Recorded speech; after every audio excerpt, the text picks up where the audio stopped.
नमस्कार नमस्कार नमस्कार नमस्कार. पार्ले बेक्समिथ मारे सहप्रस्तुत कानाला खडा को powered by Vaseline special partners Godrej number 1 आणि क्लिनिक प्लस शॅम्पू या कार्यक्रमामध्ये मी संजय मने तुमच्या सगळ्यांचं मनापासून स्वागत करतो.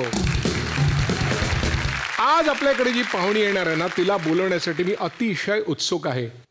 कारण आज इथे चक्क अप्सरा अवतरणार आहे आणि अप्सरा मला जवळून पाहता येणार, तिला भेटता येणार याचा मला अतिशय आनंद झालाय.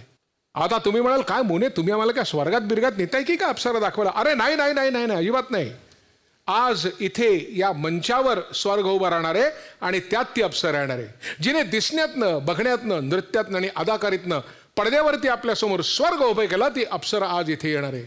पण एक गोष्ट आधीच सांगून ठेवतो, ती अतिशय गुणवान आहे पण तिला एक व्यसन आहे बरं का, सुपारीचं. नाही या खाण्याच्या सुपाऱ्या नाही, ते सुपाऱ्या घेतात ना काय लोकांच्या नावावर वेगवेगळे विक्रम असतात पण हिच्या नावावर 360 दिवसात 300 सुपाऱ्या घेण्याचा म्हणजे 300 कार्यक्रम करण्याचा विक्रम आहे म्हणे. पण हा अप्सरा होण्यापर्यंतचा तिचा प्रवास एका दिवसात झाला नाही. त्यामुळे खूप कष्ट आहेत, मेहनत आहे, कानाला लागलेले खडे सुद्धा आहेत. नेमके ते काय आहेत ते आज जाणून घेऊया. स्वागत करूया मराठी चित्रपट सृष्टीची अप्सरा सोनाली कुलकर्णी. नृत्याची आवड लहानपणीच मनात माझ्या आली. ब्युटी कॉन्टेस्ट मधून माझ्या करिअरला सुरुवात झाली. गाढवाचं लग्न करून माझ्या फिल्मशी रांग ही लागली. मी 360 दिवसात 300 सुपाऱ्या करून कमाई केली. सोनाली आली, खडा लावायला ती आली, संधी मिळाली. अप्सरेला भेटण्याची सुपारी सोडून आपल्या मंचावरती आली. सोनाली आली, खडा लावायला ती आली.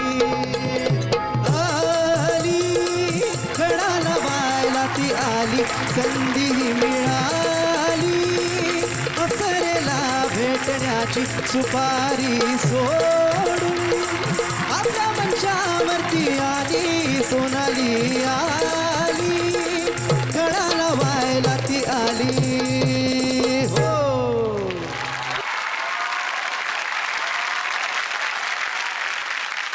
बरं, तू आधी इथे आलीस त्याबद्दल सगळ्यात पहिल्यांदा तुझं स्वागत. गाणं तुला आवडलं का? खूप आवडलं. त्याची खूप मेहनत आहे त्याच्यामागे. नाही मला प्रचंड असं मनाला लागलं गाणं.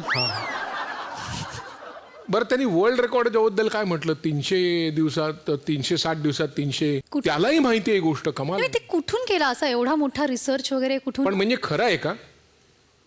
हा मी खोटं नाही सांगणार, नक्कीच खरं आहे. आणि नटरंग रिलीज झाल्यानंतर बरेच कार्यक्रम, बऱ्याच सुपाऱ्यांना बोलवलं जायचं.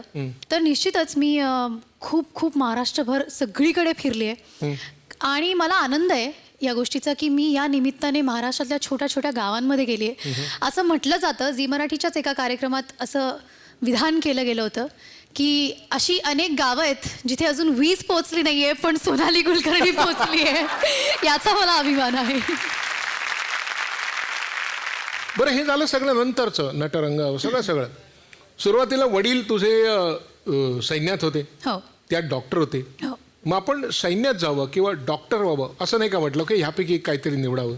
नाही, मला हेच वाटलं होतं. आणि मी खूप हुशार विद्यार्थी होते, त्यामुळे मला असं मी 1ली 2री वगैरे यायचे आणि सायन्स आणि बायोलॉजी वगैरे म्हणजे अतिशय आवडीचे विषय. त्यात मी आर्मी स्कूलमध्ये होते. तर 10वीपर्यंत असाच विचार केला होता की मी डॉक्टर होणार. पण एकीकडे मी अगदीच 4-5 वर्षाची होते तेव्हापासून चावी लावल्यासारखीच डान्स परफॉर्मन्सेस करायचे किंवा आमच्या आर्मीमध्ये खूप मोठे मोठे कार्यक्रम होतात, कल्चरल फेस्ट फॅमिलीतल्या लोकांसाठी. तर अशा अनेक कार्यक्रमांमध्ये, नाटकांमध्ये, डान्समध्ये भाग घ्यायचे आणि तिथून ते एक वेगळीकडे सुरू होतं. असंही मध्ये वाटलं होतं की मग आपण डॉक्टर लागूनसारखंही होऊ शकतो, डॉक्टर सोनाली कुलकर्णी, म्हणजे ॲक्टिंगही करू, पदवीही घेऊ. सो मग लक्षात आलं की हे दोन्ही एकत्र नाही सांभाळता येणार आहे, काहीतरी एकच, कुठला तरी एक आपण पर्याय निवडूयात. आणि मग त्या दिशेने काम करूयात. मग ऑफकोर्स माझ्यातल्या कलाकारांनी जास्त उचल खाल्ली. हां, आणि मग मी तो निर्णय घेतला की 11वी-12वी नंतर मला हे नाही झेपणार. मग आपण अशाच एका विषयात डिग्री घेऊ जी या फील्डशी कनेक्टेड असेल. कारण बाबांचं आधीपासून ठरलं होतं की तू कर काहीच त्याच्यात प्रॉब्लेम नाही आहे. 2च अटी होत्या, ग्रॅज्युएशन कम्प्लीट करायचं आणि आई बरोबर असणार सगळीकडे. सो परीक्षेला पण म्हणजे इंडस्ट्रीत स्ट्रगल. हां, तर मग मी मास कम्युनिकेशनचा ऑप्शन निवडला आणि मग रेडिओ टेलिव्हिजन फिल्म प्रोडक्शनमध्ये ग्रॅज्युएशन पोस्ट ग्रॅज्युएशन केलं. सायमल्टेनियसली मला बकुळा नामदेव घोटाळेमध्ये काम करण्याची संधी मिळाली. तेव्हा मला अक्षरशः फार चांगलं मराठी बोलता येत नव्हतं. म्हणजे आताही खूप असं येतं असं नाही मी म्हणणार, पण त्यावेळेला कारण आई पंजाबी, बाबा आर्मीमध्ये, शिक्षण सगळं आर्मी स्कूलमधलं. आर्मी स्कूलमध्ये मराठी लँग्वेज किंवा कुठलीही स्पेसिफिक रिजनल लँग्वेज नसते शाळेत, फक्त इंग्लिश आणि हिंदी जी भारतभर बोलली जाते तीच. सो मराठी भाषा मी कधीच शाळेत शिकलेली नव्हते. मला घरातही खूप हिंदीमध्ये बोलायची सवय असल्यामुळे मराठीचे संस्कार खूप कमी झालेत. आजी आणि आजोबांकडनं मिळाले तेवढेच. त्यामुळे खूप मराठी बोलता येत नव्हतं. बकुळा नामदेव घोटाळेमध्ये जेव्हा मी काम केलं तेव्हा मी अख्खं स्क्रिप्ट पाठ करून गेले होते. पान नंबर 11वरती कुठला सीन आहे वगैरे, भरतदादांचे डायलॉग्स, सगळ्यांचे डायलॉग्स पाठ करून गेले होते. पण अशी सुरुवात झाली इंडस्ट्रीत. ठरवलं नव्हतं की मराठी चित्रपटसृष्टीत येण्याची संधी मिळेल. भाषेचं मोठं कारण, आणि कुणीच गॉडफादर नाही, कुठलीही ओळख नाही, काही नाही. फक्त ऑडिशन्स द्यायचे पुण्यात, जे काही ऑडिशन्स व्हायचे अशा पद्धतीनेच ऑडिशनमध्ये सिलेक्ट झाले आणि इथपर्यंतचा प्रवास. तू पुण्याहून सुरुवातीला येणं जाणं करायचीस का पुण्यातल्या पुण्यात ऑडिशन द्यायचीस वगैरे? त्या दरम्यान काय लहानपणी सुरुवातीच्या काळात काय कानाला खडा लावलाय की नाही हे नाही करायचं की हे असं करायचं? लोकल ट्रेनचा प्रवास. कारण तेव्हा माझं मुंबईत घर नव्हतं आणि मग आज या मैत्रिणीच्याकडे किंवा आज त्या, म्हणजे आता रवी जाधवची फिल्म आहे तर रवी जाधवच्या घरी, मग केदार शिंदेची फिल्म आहे तर त्यांच्या घरी. मग त्या सगळ्यांनी मला दत्तक घेतलं होतं की आज इकडे, उद्या इकडे, मग परवा फुलवाताईकडे. अशा वेळेला मी बॅग घेऊन फिरायची माझी. आणि मला लोकल ट्रेनचा प्रवास पुण्यात कधी केला नसल्यामुळे तोही अनुभव नव्हता. मुंबईतली लोकल कशी असते हे सगळ्यांना माहिती आहे, मी वेगळं सांगायची गरज नाही.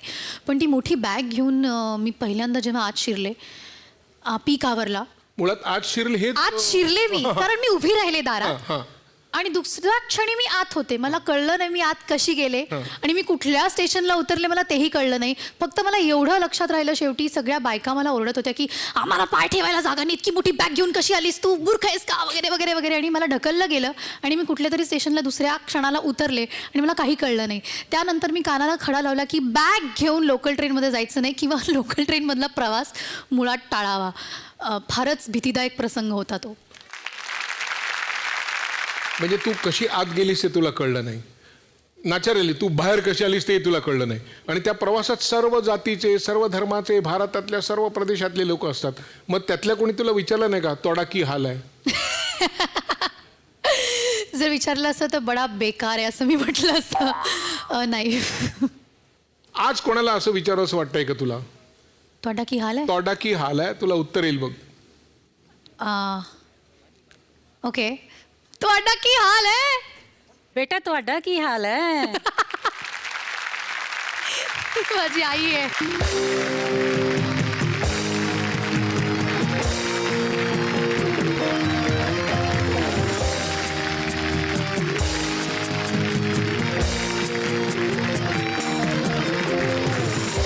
कोणाला असं वाटलं की तू या व्यवसायात यावंस?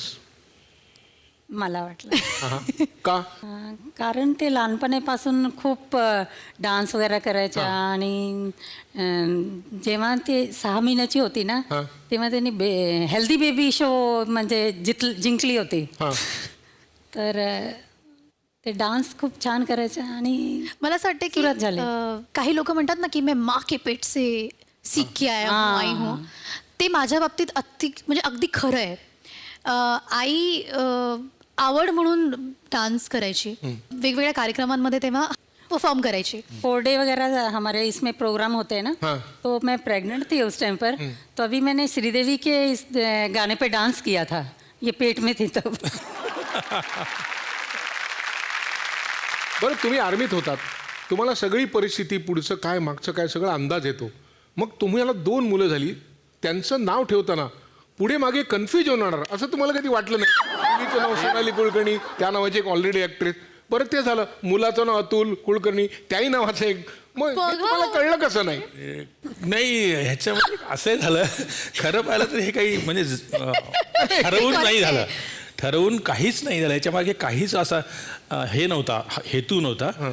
त्याने इंडस्ट्रीत जातील किंवा ऍक्च्युली तेव्हा सोनालीताई काम करतही नव्हती, मराठी फिल्म पण बघत नव्हते. मग तुम्ही नाव ठेवली ते दोन्ही? हो. कशी काय ती ठेवलीत? पण कसं झाला की मी पंजाबी आहे, बरोबर, ही महाराष्ट्रीयन, आणि ते दोघांना आवडायला पाहिजे ना नाव, आणि घेता येईल कसे सोपा नाव.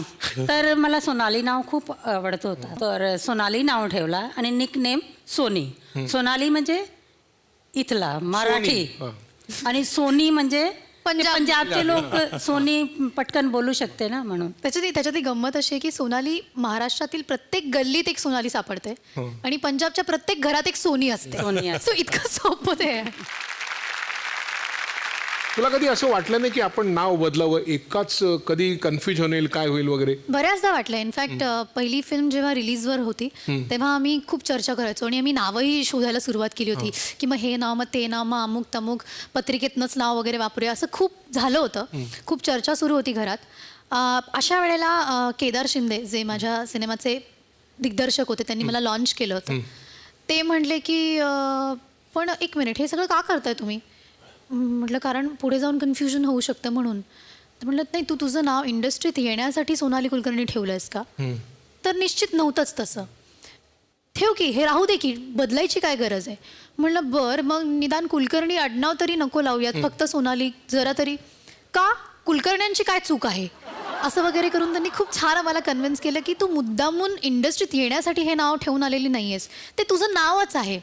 शेवटी नावाने ओळख होत नाही, कामाने ओळख होते.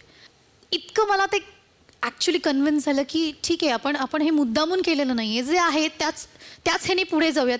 पुढे जर आपण काम चांगलं करू शकलो तर हा जो कन्फ्युजन आहे, हा जो गोंधळ आहे, हा घोळ आहे, तो कदाचित नाही होणार. मग आम्ही ठरवलं की नाही, ठीक आहे ते आहे. आपण और अच्छा है ना, महाराष्ट्र को 2 सोनाली कुलकर्णी मिली कलाकार. अच्छा, तो कुछ बातें तो ऐसी होंगी ना इतने सालों में कि भाई नहीं, मैं कान पकड़ लेती हूँ, ये काम ये करूँगी नहीं, ये बोलूँगी नहीं, इस बारे में मैं चुप बैठूंगी, क्या कुछ भी हो. ये खूप लाडली आणि जिद्दी आहे. हां, म्हणजे काहीतरी असणार. हे बॉस आहे. आम्ही सगळे घाबरतो. तुला जे करायचं तो तू कर. मग कानाला खडा लावून टाकला, काय करायचं ते कर. आतापर्यंत पर नाही. लग्नाच्या विषय काढला की आम्ही जे बघला त्याला आवडत नाही, तिला जे बघला ते आम्हाला आवडते. आता कानाला खडा लावला. तू जे करशील ते चांगलाच करशील. पण लग्न करणार तुम्ही सांगता, जेवण वगैरे स्वयंपाक वगैरे करता येतो का? काय करायचं आताची अशी आई प्रत्येकाला मिळो. ती म्हणते काय गरज आहे स्वयंपाक करायची? जेव्हा मुश्किल काम नाही आहे ना. जे हे करू शकते ते आम्ही नाही करू शकते, जे आम्ही करू शकते ते नाही. का जेवण वेवण काय लग्नानंतर हेच आहे सगळे. मी खुश आहे. मला माझी आई किचनमध्ये जाऊ देत नाही, स्वयंपाक करू देत नाही. तिचं म्हणणं आहे की आयुष्यभर हेच करायचंय, आत्ता काही गरज नाहीये. तुमचं लव्ह मॅरेज की कसं? Love marriage. मग तुमच्या मुलीने कसं मॅरेज करावं असं वाटतं? आम्ही तिने फक्त लग्न करावं. मला तेच उत्तर अपेक्षित होतं. कसंही करा पण खुली छुट्टी आहे, कर तू बाबा. बरं, तुला पहिला जेव्हा पुरस्कार मिळाला हां, तेव्हा आपण शक्यतो आई वडिलांचे आभार मानतो, यांचे आभार मानतो, त्यांचे आभार मानतो. तू साऊंड रेकॉर्डिस्टचे का आभार मानलेस? अतुल देशपांडेचे.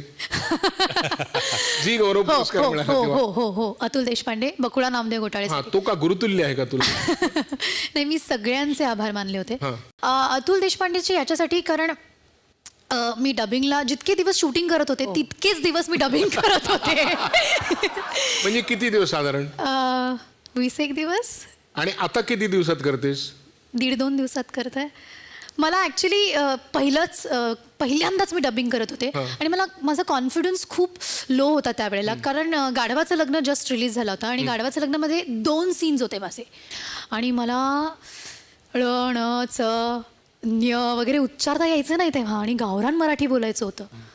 खूप वेळ लागला आणि अशा वेळेला बिचारा आमचा साऊंड रेकॉर्डिस्ट खूप पेशंटली माझ्याकडनं करून घेत होता डबिंग, म्हणून मी मनापासून त्याचे आभार मानले. पण मग 20 दिवसापासून 1.5 दिवसापर्यंत तो आले, आपण 2 दिवस धरू हिशोबासाठी, म्हणजे 10 पट प्रगती केलीस तू. हे मराठी तू कसं सुधारलंस? मी खूप वाचन नाही केलं, me let me be honest, कारण मला मी वाचते पण मला इंग्लिशमध्ये वाचायला जास्त आवडतं, म्हणजे प्रत्येकाची एक कम्फर्टेबल लँग्वेज असते. मग मी काय करू असा विचार करत होते आणि मग मला आमच्या एका मित्रांनी सुचवलं की तू ऐकण्याने जास्त फरक पडेल, कारण ते आपण इमिजिएटली बोलून कन्वर्ट करू शकतो. मी पुलंचे CDs ऐकत होते, मी खूप बोलायचे लोकांबरोबर, खूप ऐकायचे, म्हणजे हे सगळे सुबोध भावे, प्रसाद ओक या लोकांची खूप गप्पा मारायचे 1.5 2 तास. आणि मग त्यामुळे, आणि अर्थात ज्या लोकांबरोबर मी कामं केली, ज्या दिग्दर्शकांबरोबर, त्यांनी खूप सांभाळून घेतलं, त्यांनी खूप शिकवलं, सगळ्याच कोस्टार्सनी खूप शिकवलं आणि ऐकण्यामुळे मला डेफिनेटली खूप सुधारणा झाली आहे माझ्यात, असं मला वाटतं. मग तुला त्याच्या आधी येत होतं ते हिंदी आणि इंग्रजी आणि पंजाबी, हो, मदर टंग तिथं आली, म्हणजे आईची भाषा. मग समजा आपण जागा बदलली आणि तू इथे आलीस आणि जर मी तिथे आलो तर तू मला कसं विचारशील या व्यवसायात तुम्ही कसे आला, ते पंजाबीत 1-2 पंजाबीत कसं विचारशील, 1-2-3 प्रश्न? ਕੰਨਾਂ ਨੂੰ ਹੱਥ ਲਾਇਆ ਇਹ ਪ੍ਰੋਗਰਾਮ ਵਿੱਚ ਤੁਹਾਡਾ ਸਵਾਗਤ ਹੈ ਤੇ ਮੈਂ ਸੰਜੇ ਮੋਨਨ ਨੂੰ ਇਹ ਪੁੱਛਣਾ ਚਾਹੁੰਦੀ ਹਾਂ, ਸਰ ਤੁਹਾਡਾ ਫੇਵਰਿਟ ਐਕਟਰ ਮਰਾਠੀ ਇੰਡਸਟਰੀ ਵਿੱਚ, ਐਕਟਰੈਸ, ਯੰਗ ਜਨਰੇਸ਼ਨ ਵਿੱਚ ਐਕਟਰੈਸ ਹੈਗੀ ਆ, ਕਿਹੜੀ ਕੁੜੀ ਹੈ? ਕਿਹੜੀ ਕੁੜੀ ਹੈ? सोनी. एक सोनी कुडी आहे, म्हणजे ती कोणी असू शकते. सोनाली, एक निर्माते आले, ती एक व्यक्ती आले, निर्माती आहे ती, आणि तिला एक कुठला तरी मोठा सोहळा करते, ते इव्हेंट म्हणतात ते, त्याच्यात तू असावंस असं तिला वाटतंय आणि तिची अट एवढीच आहे की ती जे सांगेल त्या स्टेप्स तुला करून दाखवायला लागतील, त्या पसंत पडल्या तर ती तुला त्या इव्हेंटमध्ये घेणार आहे. अशी निर्माती आहे? हां हां हां. पण तू सुपारी घेशील ना सगळं आवडलं तर? का नाही, ऑफकोर्स. बोलूया आपण त्यांना.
आम्हाला फक्त चावी लावायची गरज असते. सांभाळून सांभाळून, खूप खडे पडलेत कानातले, त्या पण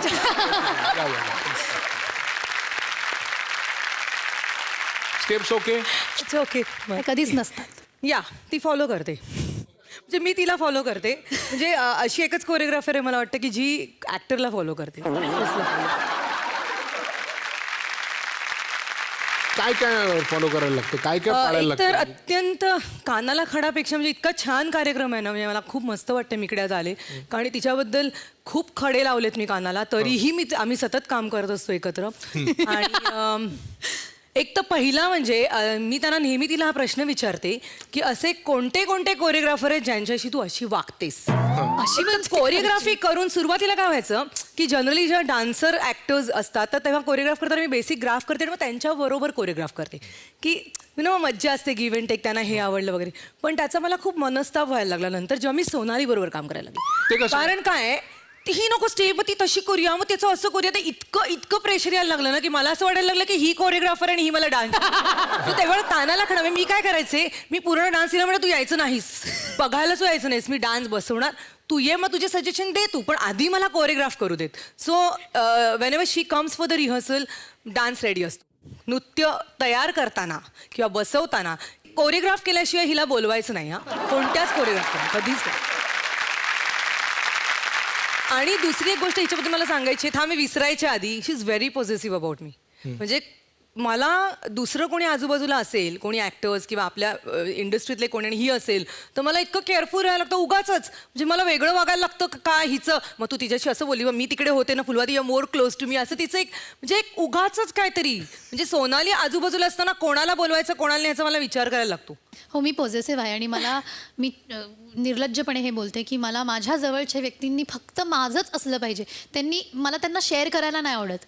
मला स्पेशल ट्रीटमेंट लागते, मला खूप पॅम्परिंग लागतं. तुला तर कधीतरी मिस होतं वाटलंच असेल की अरे लहानपणी तर वाटतंच ना की आपले बाबा नाहीत आपल्याकडे. हो. आणि तुम्हाला ना कधी असं वाटलं नाही की आपल्या मुलीला तुम्ही मध्ये मध्ये मध्ये मध्ये बघतोय असं आपण? खूप मला पहिल्यांदा ज्यावेळेस मी यांच्यापासून जात होतो, म्हणजे काही काळ होतो जेव्हा ही एक 6-7 महिन्याची असेल त्यावेळेस माझी, त्याच्यापूर्वी, तर त्या दिवशी ज्यावेळेस आम्हाला हे सगळे स्टेशनवर सोडायला आले, तिला फार काही कळत नव्हतं तरी पण खूप अटॅचमेंट होती 6 महिन्यातसुद्धा. काय मला जेवढं त्यावेळेस हिला सोडायचा त्रास नाही झाला, दुःख नाही झालं, त्यावेळेस तिला सोडायचा त्रास जास्त झाला. And I was literally crying on the station while sitting in the train and going away from them for I don't know whether it will take 1 year, half year, 6 months to come back and see. That was a very tough time for me to go away. मी आयुष्यातलं पहिलं प्रेमपत्र बाबांना पाठवलं होतं जेव्हा मी 1-2 वर्षाची होते. मी नाही आता था इसको ऐसे लकीरे मार के, कारण तेव्हा फोन्स नव्हते, टेलिफोन्स नव्हते, STD असे कॉल्स करायला लागायचे. तेव्हा आई पत्र पाठवायची बाबांना ऑफकोर्स. तर त्या आईचं पत्र लिहून झालं की ती माझ्यासमोर पत्र ठेवायची, आता तुला काय रेषा मारायच्या मार त्याच्यावर. आणि मी त्या रेषा मारायच्या आणि मग ते पत्र बाबांपर्यंत जायचं आणि त्यांना कळायचं की हिला काहीतरी म्हणायचं आहे. पण ते ना ये पोएम बोलती थी और मैं इसको उस टाइम टेप होती थी, रिकॉर्ड करके इनको भेजती थी, लेके जाते थे साथ में. आणि ते माझ्या बाबतीत खूप इमोशनल आहे. म्हणजे जगात बाकी सगळे एका बाजूला आणि टीवी देख रहे हैं, किसी की शादी चल रही है और रो रहे ये कि कल को मेरी बेटी भी ऐसे जाएगी. तुला मित्रमैत्रिणी नाही? खूप कमी आहेत. मला म्हणजे सगळ्यात नावडता मित्र कोण? आपण उलट विचारू. आवडती मैत्रीण नावडती मैत्रीण कोण? नाही, असं कोणीच नाही. मला माझी नावडती व्यक्ती नाही आहे कोणीच. असतं कोणतरी असतं. नाही, मला खोटेपणा नाही सहन होत की हाय बेबी कशी आहेस, कोण आहे यार, काय समजते, हे मला अजिबात जमत. मला मुखवटा सतत चेहऱ्यावरती ठेवून वागणं अजिबात जमतही नाही आणि ते समोरच्याने केलेलं पचतही नाही. त्यामुळे मग मी लांब राहते. I am the most misunderstood person. मला असं वाटतं अख्ख्या इंडस्ट्रीत मला समजून घेणारी लोकं खूप कमी आहेत आणि माझ्याबद्दलच्या गैरसमजच खूप आहेत लोकांमध्ये. कारण मी खूप जास्त इंटरॅक्ट करत नाही किंवा मी कुठल्या ग्रुपमध्ये नसते किंवा मी कुठल्या गॉसिप ग्रुपमध्ये नसते किंवा मी सतत करत नाही. माझे खूप जवळचे ठरलेली लोकं असतात. त्यामुळे काही लोकांना असं वाटतं की ही खूप ॲरोगंट आहे आणि वगैरे वगैरे. त्यामुळे माझ्या बाबतीत लोकांच्या खूप वेगवेगळी मतं आहेत त्यांची. आणि मग मला असं वाटतं की अरे तुम्ही मला ओळखत नाही, तुम्हाला काही माहीत नाही, मग तुम्ही सतत का माझ्याबद्दल वाईट बोलता.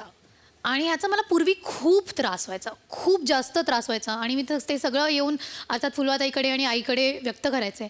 आणि आता मी इम्यून झाले, कारण त्यांनी काही फरक पडणार नाही. आपण काहीही केलं तरी आपल्याबद्दल लोक बोलणारच आहेत, हे ठरलेलं आहे. उलट आपल्यामुळे लोकांच्या पार्ट्या रंगीन होतात असं आपण समजायचं आणि सोडून द्यायचं. एक हिरो आहे तुझा, तो तुला अत्यंत घाबरतो. कोण असू शकेल? तो भयंकर घाबरतो. का? कोण? मग त्याला बोलू इथे. मग आल्यानंतर त्याला पकडून आणलंय. त्याला यायचं नव्हतं, त्यामुळे मी नाही येणार, मी घाबरतो. म्हटलं नाही, त्याला काही आहे असं कोणी मला एवढं घाबरत नाही. आमच्या माणसाने त्याला धरून आणलेलं आहे. बघूच आता कोण. आणा रे आणा. काही हॅलो हॅलो हॅलो काय रे? Hello hello sir, how are you? कसे आहात? मी ऐकलं तुझ्याबद्दल की तू व्यवस्थित असा धीट आहे वगैरे सगळं आहे. तुला खेचत काढला, काय झालंय काय म्हणजे असं एवढा काय तुला भीती वाटते? हो, थोडंसं घाबरतो मी सोनालीला. का? थोडासा. मी आत्ताच तिच्याबरोबर एक फिल्म केली. आम्ही खूप वर्षांपासून एकमेकांना ओळखतो. हो, अगदी. पण इंडस्ट्रीत यायच्या आधीपासून. 10-12 वर्ष झाले असतील त्याला. सो घाबरतो म्हणजे ऑफकोर्स स्टार आहे, डेट्स वाईज किंवा थोडी मूडी आहे. सो कधी स्नॅप करेल, कधी ओरडेल. त्यामुळे मग मी जेव्हा ती ओरडायची किंवा जेव्हा ती स्नॅप करायची तेव्हा मग मी कधी ओरडली? एकदा दोनदा झाले ना. हा मग काय तेच काय म्हणजे तेच कानाला खडे आहेत ना आपले. नाही. कधी ओरडली मी? एकदा पुण्यात आणि एकदा लंडनमध्ये शूट करताना. ऑफकोर्स आय नो की थोडी टायर्ड असेल, हे काही मूड कधी कधी नसतो. पण नाही, ते सीन मधली वाक्य होती रे चिडण्याची. माझं काहीच तसं म्हणणं नव्हतं. उप्स. नाही, पण थोडी मूडी आहे बस. बाकी ती खूप खरी आहे. आणि very few females or heroines from the industry who are real. मला पर्सनली मी पण तिच्यासारखंच मी कुठे पार्ट्यासनं वगैरे आता जात नाही. बिकॉज जेव्हापासून कळायला लागलं की ते सगळेच फेक वागतात, त्यामुळे मी पण जात नाही. पण व्हेरी फ्यू हिरोईन्स की जी खूप खरी आहे. I must appreciate that. आणि त्यामुळे तिचे खूप जास्ती फ्रेंड नाही आहेत हे मी समजू शकतो. बिकॉज माझे जास्ती कोणी फ्रेंड्स नाही आहेत. खूप सिन्सिअर आहे, प्रोफेशनल जसं फुलवा कौतुक सोहळा झालाय ना, किती छान. मला म्हणजे खूप आवडतंय. मला त्याच्या मागे दहशत दिसते. मला शो नंतर बाहेर भेटायचंय तिला. आता एक तुझ्याबरोबर 1-2 काय जास्तच सिनेमा त्याने केलेत. त्याचे काय कानाला खडे ते आपण ऐकू आणि तूही तुझे सांग काय आहेत ते. नमस्कार, मी स्वप्नील जोशी. सोनाली कुलकर्णी आज कानाला खडामध्ये आहे. सोनाली हाय. सोनालीला मला एक साधा सोपा प्रश्न विचारायचा आहे की सोनालीचं माझ्या फोनमधलं नाव काय आणि ते नाव मी का ठेवलंय, त्याच्या मागचे किस्से काय. आणि अर्थातच या नावावरनंच किंवा या किस्स्यावरनं किंवा या टर्मवरनंच मी सोनालीबद्दल कानाला खडा लावलाय. सो सोनालीला विचारा काय आहे ते. अंदाज लावू शकते मी. RBR असू शकतं. काय ते? RBR म्हणजे रुसूबाई रुसू. का असं? बेसिकली मी माझ्या जवळच्या लोकांबरोबर चिडले, त्यांच्यावर चिडले की मी रुसते. आणि मग मला खूप वेळ लागतो सांगायला की मी का रुसली आहे. मला असं पटकन असं नाही करता येत. त्यामुळे मग मी का असं यार असं मी मग 2-3 दिवस बोलत नाही. आणि मग खूप दिवसांनी मग तो राग गेल्यानंतर मग माझ्या लक्षात येतो की अरे मी चिडले होते. आणि मग मी ते सांगते की मी रुसले होते आणि अमुक कारणावर. त्यामुळे त्या लोकांना अंदाजच लागत नाही काय झालं आहे, कोणाचं बिनसलंय, कशावरनं बिनसले आणि कोणावरती ती रुसली आहे. पण आता मी तशी वागत नाही. आता मी थोडी मॅच्युअर झाली. तुझे जे काही मराठीचे तुझे शिक्षक होते मोठे मोठे, त्यातले एक तुझा शिक्षक आहे ज्यांनी तुला सांगितलं हे वाच म्हणजे तुझं मराठी सुधारेल, त्याला काय म्हणायचं बघूया तुझ्याबद्दल? सोनाली कुलकर्णीजींच्या बाबतीत कानाला खडा जर काही सांगायचं असेल तर मला असं वाटतं बहुतेक रवा माधव नंतरच पुण्याच्या आसपास शूटिंग चालू होतं आणि मी आणि इतर काही सहकलाकार, काही टेक्निशियन्स, आमचे सगळे मित्र, अशा सगळ्यांना सोनालीजींनी अत्यंत आग्रहाने घरी बोलवलं आणि ते म्हणलं की माझ्या हातचा चहा पिऊन जा 5 मिनटं. तर आम्हाला सगळ्यांना वाटलं वा वा किती अगत्य आहे मुलीमध्ये, चला जाऊया. म्हणून आम्ही घरी गेलो आणि त्यांनी जो चहा 5 मिनिटात देऊन त्या आम्हाला सोडणार होत्या, तो चहा बनवायला त्यांनी जवळजवळ 40 मिनिटं लावली. त्या आतमध्ये किचनमध्ये काय करून त्या आम्हाला माहीत नाही. आणि त्यानंतर आम्हाला वाटलं चला आता फायनली चहा आला आणि तो अप्रतिम पुण्यातल्या अमृततुल्यसारखा चविष्ट असेल असं मला वाटलं. पण अनफॉर्च्युनेटली तो खूप वाईट चहा होता आणि त्यामुळे मी कानाला खडा लावला की मी सोनालीजींच्या हातचा चहा इथून पुढे कधीही पिणार नाही. खरे पुणेकर. तिच्यासाठी एक खास भेट आहे. अय्या. तुमच्याकडे पाहूनच कळतं की गोड स्माईल अनेकांच्या काळजावर जखम करतं. पण समोरच्याला घायाळ करणाऱ्या सौंदर्यात भर पाडतो तो तुमचा चेहरा, तुमची त्वचा. हा चेहरा सतेज, तेजस्वी असावा यासाठीच तुम्हाला मिळतोय गोदरेज नंबर 1 हॅम्पर. यात आहे 3/4 प्रमाणात हळद आणि चंदन या नैसर्गिक गोष्टी, जे तुमची त्वचा उजळवी नैसर्गिकरित्या.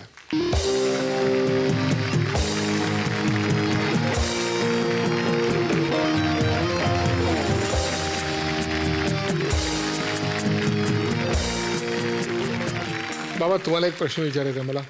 तुम्ही सियाचीनमध्ये होतात तेव्हा साधारण काय तिथली अवस्था असते? सियाचीन ग्लॅशियरचं जे सगळ्यात आता आपल्या देशातलं किंवा देशाच्या आणि इंटरनॅशनल पातळीवरचं सगळ्यात हायेस्ट वर्ल्ड वॉर फील्ड आहे ते. म्हणजे तिथे काही नाही आहे खरं पाहिलं तर, काही नाही म्हणजे नुसता बर्फ असतो. आणि त्या बर्फामध्ये -47, -53 ह्या टेम्परेचरमध्ये प्रत्येक फौजीला कमीत कमी 6 ते 8 महिने राहावं लागतं. त्या 6 ते 8 महिन्यात जगायचं आणि त्या ठराविक जागेमध्येच, एवढीच जागा आणि तेवढेच माणसं, 20-25 माणसं, त्याच्यामध्ये आपल्याला सर्वाईव्ह करायचं. तुम्ही जर कव्हर नाही केलं तर तुमचा दुसऱ्या दिवशी पाय हात गळू शकतो त्या बर्फामध्ये, थोडा तरी तुम्ही लापरवाही केली तर. तशा कंडिशनमध्ये आपल्या भारताचे सगळे सैनिक आज जिथे म्हणजे प्रत्येकाला 1-2 टर्नओव्हर त्यांच्या पूर्ण पिरियड लाईफमध्ये त्या करावाच लागतो. जर 1 लिटर पाणी तुम्हाला लागतं त्याच्यासाठी कमीत कमी 5 ते 6 लिटर केरोसिन जाळावं लागतं. तेव्हा तुम्ही 1 लिटर पाणी पिण्याचं पाणी तेही तिथंच निर्माण करायचं, म्हणजे त्या बर्फापासूनच, आणि हे करायचं, त्याचा उपभोग घ्यायचा. खूप ऑक्सिजनची कमी असल्यामुळं म्हणजे प्रत्येक 2-2 तासाला प्रत्येकाला एकमेकाला जागा करावं लागतं. त्याच्यात आपले ते जागंच राहावं लागतं. म्हणजे जागा राहावंच लागतं का दर 2 तास? प्रत्येकाला एकमेकाला त्याला जागावं करावं लागतं. म्हणजे झोप घेता येत नाही तुम्हाला? नाही, झोप म्हणजे तिथे तुम्हाला आपले श्वास चालू आहे की नाही हे चेक करण्यासाठी प्रत्येक 2 तासाला एकमेकाला उघडून हे करावं लागतं की तुम्ही ठीक आहात की नाही. तथाकथित आरामदायी वातावरणामध्ये भरपूर श्वास घेता यावा म्हणून काही लोक तिकडे जीवाची बाजी लावून वर्षानुवर्ष काम करत आहेत. त्यांच्या या सगळ्या गोष्टीला, या सगळ्या कष्टांना सलाम. अजून एक मित्र तुझा, एक कानाला खडे येत आहेत आता. हाय सोनाली, कानाला खडामध्ये आली आहेस आणि या लोकांनी मला सांगितलं की सोनाली येते, तर तिच्याबद्दल तू काय कानाला खडा लावलास ते सांग. मला फक्त मोने सरांना एक प्रश्न तुला विचारायला सांगायचा आहे. मोने सर, मी हिला पाहिलं ना, मी बकुळा नामदेव गोटावरचं पाहतोय, ही जरा तेव्हा खूप अविचारी होती आणि आता ती त्या झीवर ते जजिंग करते. तर तेव्हा मी त्या एपिसोडला गेलो होतो, तर तिथे मला जरा जास्त विचार करणारी वाटते. म्हणजे आधी अविचारी होती आणि आता अतिविचारी झाली. त्याचं का झालंय ते प्लीज तुम्ही तिला विचारा. म्हणजे लगेच विचारतो. हां, हो, विचारी होती आणि खूप विचार. अरे यार, नाही, मला असं वाटतं की मी विचार तेव्हाही करत होते, फक्त माझा प्रॉब्लेम असा व्हायचा की ते विचार हिंदी किंवा इंग्लिशमध्ये असायचे आणि ते मराठीत यायला इतका वेळ लागायचा की 10 वर्ष गेली त्यात. आता मी जरा बोलायला लागले तर पटकन मी रिस्पॉन्ड करते, एवढंच असेल. अजून एक मित्र आहे, त्याला बोलायचं आहे. सो एक गोष्ट मी ठरवली आहे की सोनाली बरोबर कधीही कुठलंही हॉटेल किंवा कधी कुठलंही दुकान शोधायला अजिबात जायचं नाही. याचं कारण असं की आम्ही लंडनमध्ये होतो आणि लंडनमध्ये असताना सोनाली मला भेटली आणि ती मला म्हणाली की एक सुंदर रेस्टॉरंट आहे जिथे मी आदल्या दिवशी गेले होते, सो ते रेस्टॉरंट आपण शोधूया. सो आम्ही मॅप्सवरती शोधलं, आम्ही लोकांना विचारलं, आम्ही सगळीकडे शोधलं की ते हॉटेल कुठे सापडतंय. असं करून आम्ही 2 ते 2.5 तास फक्त ते हॉटेल शोधत होतो. नंतर आमच्या लक्षात आलं की आम्ही त्याच्या अवतीभोवती फिरत होतो. खूप भुकेनं व्याकुळ झाल्यानंतर आणि गळून पडल्यानंतर आम्हाला फायनली. पण आजपासनं किंवा कधीही सोनाली बरोबर कुठलंही हॉटेल किंवा दुकान शोधायला जायचं नाही, त्याला कानाला खडा. प्रॉब्लेम माहिती आहे काय होता, आम्ही ज्या रेस्टॉरंटला शोधत होतो त्याचं नावच मला आठवत नव्हतं. मग कसं शोधता येणार आहे तुम्हाला?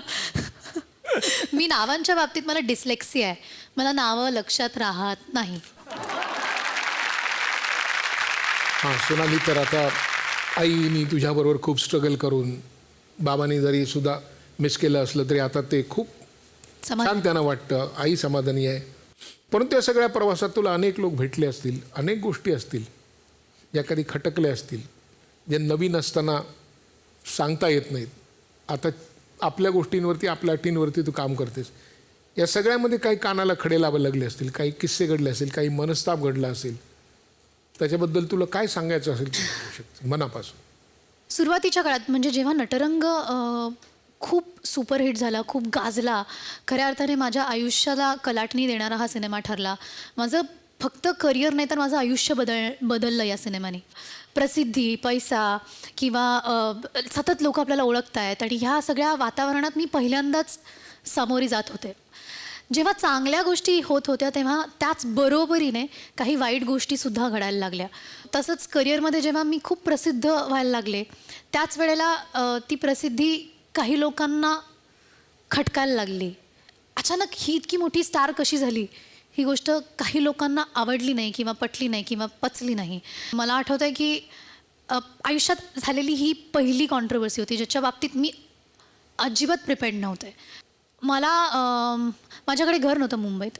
अशात एका सहकलाकाराच्या सांगण्याने मी म्हाडाच्या लॉटरीचा फॉर्म भरला आणि अगदीच काही न करता मला ती लॉटरी लागली आणि मला म्हाडाचं घर मिळालं. आणि 21व्या वर्षी माझं घर होतं माझ्या नावावर मुंबईत. आणि ही खूप सरप्रायझिंगली ही गोष्ट कुठूनही नसताना अचानक घडली आणि आम्ही चेंबूरला शिफ्ट झालो. काही 1-2 वर्षांनी नटरंग रिलीज झाला आणि हे सगळं झालं. एक CMची एक विशेष म्हाडाची एक लॉटरी असते किंवा एक विशेष कोटा अधिकार असतो, कोटा असतो, ज्यातनं कलाकारांना किंवा एक्स सर्व्हिसमॅन कोटा असे बरेच लोकांना ती घरं उपलब्ध होऊ शकतात. सो कलाकारांच्यासाठीची एक यादी तयार झाली की CMच्या कोट्यातनं ही घरं कलाकारांना देऊयात. आणि एका व्यक्तीने च्या सांगण्याने ती यादी काय म्हणतो अप्रूव्ह झाली.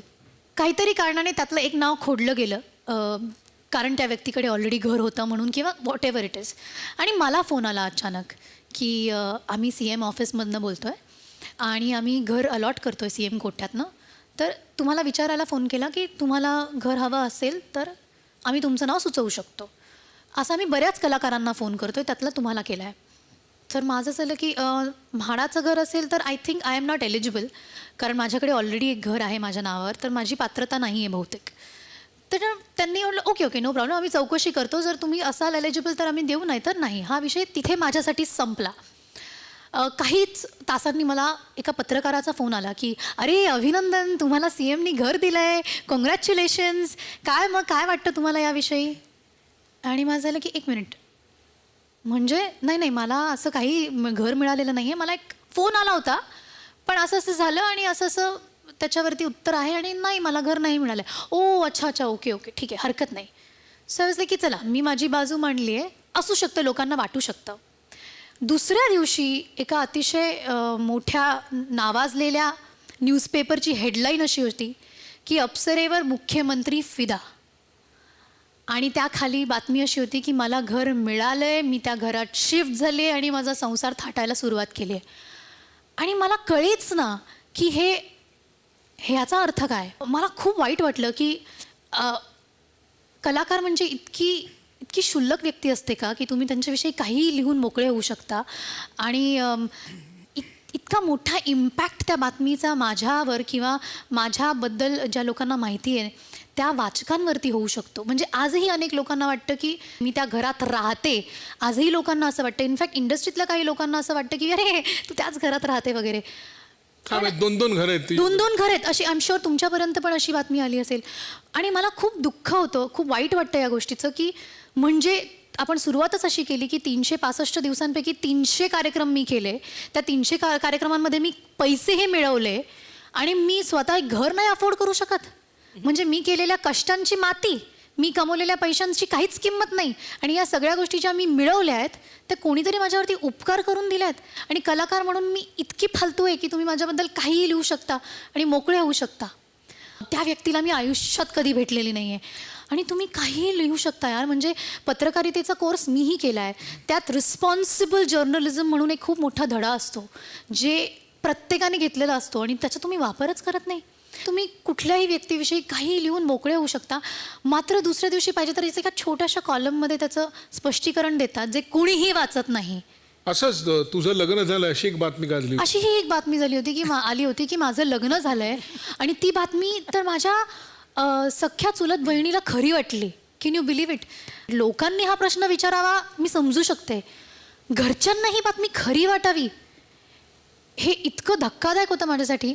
आणि मग हे लोकांना वाटतं की मी लग्न करून मोकळी झाली आहे आणि मग मी कुठेतरी कोल्हापुरात फार्म हाऊसमध्ये राहते आणि अमुक तमुक. माझे आईबाबांना ऑफकोर्स ते माझ्याबरोबर राहतात, त्यांना मला स्पष्टीकरण देण्याची गरज पडत नाही.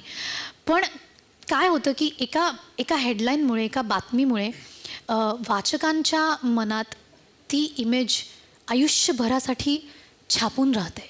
आणि आपण त्याच्यावरती कितीही स्पष्टीकरण दिले किंवा कितीही प्रेस कॉन्फरन्सेस काढल्या की नंतर कितीही बोललो तरी ते मिटलं जात नाही. ते म्हणजे काय होतं, एकीकडे आपण इतकं काम करतो, इतकं काय करतो नाव कमवण्यासाठी, आणि त्या फक्त एका ओळीमुळे हे सगळं पुसलं गेलं जातं. आणि त्याची खंत मला खूप आहे आणि त्याचा त्रासही खूप आहे. अजूनही ते बोलताना मला त्रास होतो.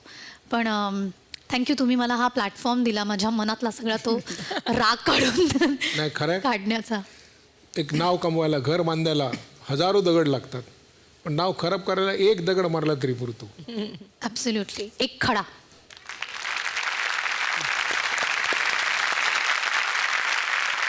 सोनाली, तू इथे आलीस आणि मनमोकळ्या गप्पा मारल्यास आणि सगळ्या गोष्टी आपल्या नेहमीच्या थाटात घेतल्यास त्याबद्दल झी मराठीतर्फे तुला एक छोटीशी आठवण, प्रेमाची भेट.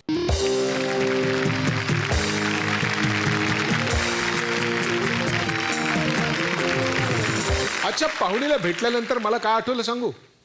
तुमचं सौंदर्य तुम्ही मनाने कसे आहात यावरती अवलंबून असतं. सोनालीच्या बाबतीत पण तेच आहे. आज या मंचावर येऊन तिने मनमोकळ्या गप्पा मारल्या आणि कानाचे खडे मनापासून स्वीकारले आणि फोडले. आपण तिला शुभेच्छा देऊया की अशीच मनाने मोकळी आणि दिसायला सुंदर राहा आणि पुढच्या वेळी येताना 600 दिवसात 1200 सुपाऱ्यांचा विक्रम करून ये. आणि याच नोटवर थांबूया. या कार्यक्रमाचं नाव आहे पार्ले बेक्समिथ मारिसा प्रस्तुत कानाला खडा, को powered by Vaseline special partners Godrej number 1 आणि क्लिनिक प्लस शॅम्पू.